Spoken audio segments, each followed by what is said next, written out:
मित्रों नमस्कार।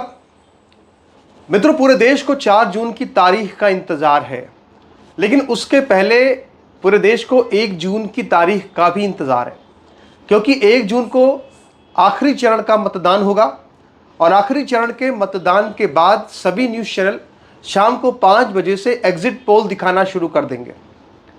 और एग्जिट पोल जो है वो होता क्या है पहले समझ लीजिए एक संक्षेप में।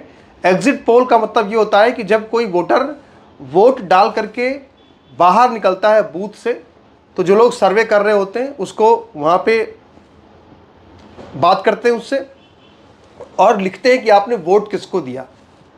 तो ओपिनियन पोल जो होता है वो ये होता है कि आपकी राय क्या है, लेकिन जो एग्जिट पोल होता है वो ये होता है कि आप वोट डाल के आए, आपने किसको वोट दिया।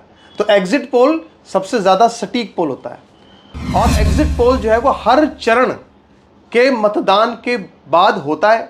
इसके बाद बाकी 3-4 दिन जो होते हैं अगले मतदान के पहले, उसमें उस पूरे एग्जिट पोल का एनालिसिस होता है।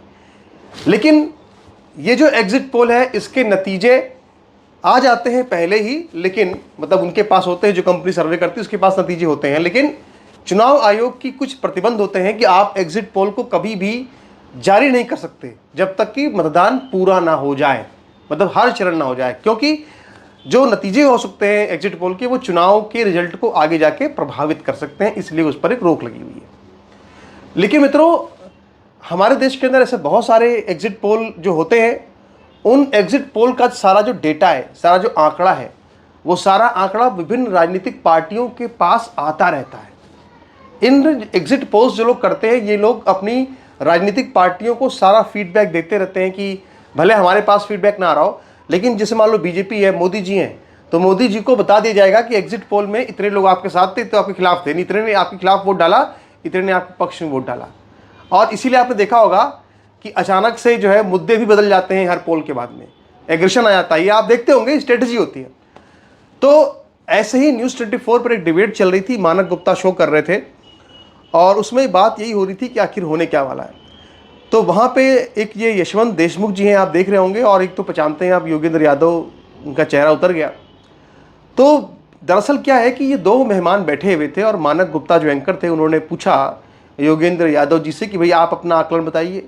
अब इनका आकलन जो है पूरा देश जानता है। इनका आकलन तो ये है कि बीजेपी को 240 सीटें से ज़्यादा नहीं मिल रही हैं, योगेंद्र यादव कह रहे हैं। अब वो क्या हिसाब बता रहे हैं वो आप जानते हैं, मैं उसको बारे में ज़्यादा विस्तार से नहीं जाऊँगा। लेकिन यहाँ पर आप देखिए, जो आपको यहाँ पे नज़र आ रहे हैं ये सज्जन, ये है यशवंत देशमुख। यशवंत देशमुख जो है वो क्या है, वो एग्जिट पोल करते हैं और इनको एग्जिट पोल के आंकड़े पता है।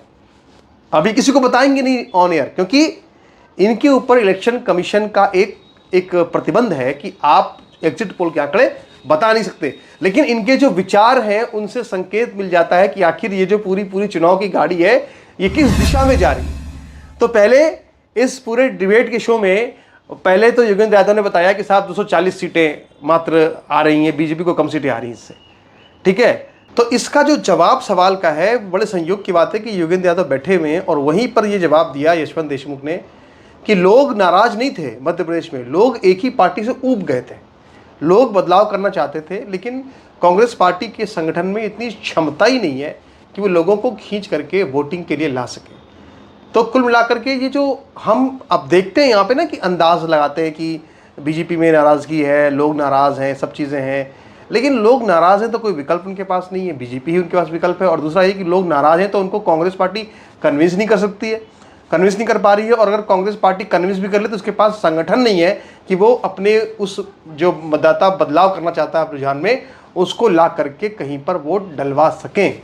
ये जो है अपने आप में इस पूरी बहस का लब्बो-लुबाब निकलता है। तो मित्रों, कैसा लगा वीडियो पर जरा अपनी टिप्पणी कीजिएगा और 2-4 बातें जो है योगेंद्र यादव को जरा बताइएगा कि वो इतने दुखी मत रहा करें। मोदी की सरकार है, बीजेपी की सरकार है, तो इनको इतना परेशान होने की ज़रूरत नहीं है। कोई इनकी जो है इनको तकलीफ़ नहीं होनी चाहिए। इनको तकलीफ़ होती क्यों है, ज़रा मुझे बताइएगा आप टिप्पणी करके। नमस्कार, धन्यवाद।